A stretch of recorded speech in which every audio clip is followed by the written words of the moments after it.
Now 1.12. A. Two insulated charged copper spheres A and B have their centers separated by the distance of 50 centimeter.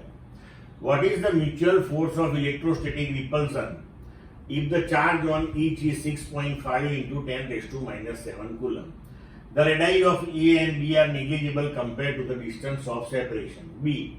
What is the force of repulsion if each sphere is charged double the above amount and the distance between them is made half?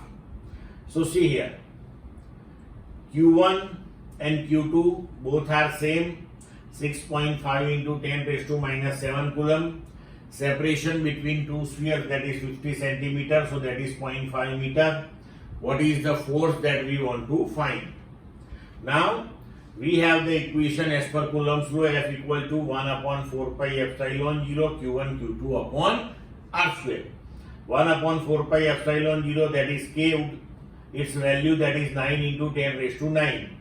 Q1 key value, Q2 key value, separation 0.5 meter, square of it. Now if we solve this one, we get 1.521 into 10 raised to minus 2 Newton. ये हो गया ए का answer. अब हमें बोला है कि charge double कर दिया दोनों पे and distance between them is made half. So if we double the charge, तो यहां देखो F proportional to Q1 Q2.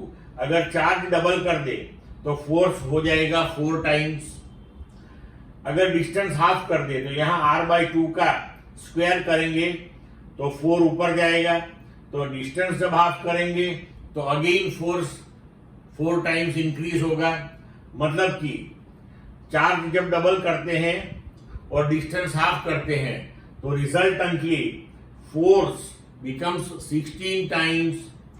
सो हम लिख सकते हैं कि न्यू फोर्स दैट इज, ऐसे हम दिखा सकते हैं कि K to Q upon R/2 whole square. So Q square upon R square into 16. Q square upon R square अपना ओरिजिनल फोर्स था, तो 16 टाइम हो जाएगा.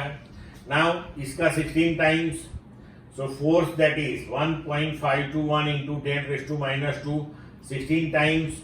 तो आंसर हो जाएगा 24.34 into 10 raise to minus 2 newton. Clear बच्चों? तो ये हो गया अपना आंसर.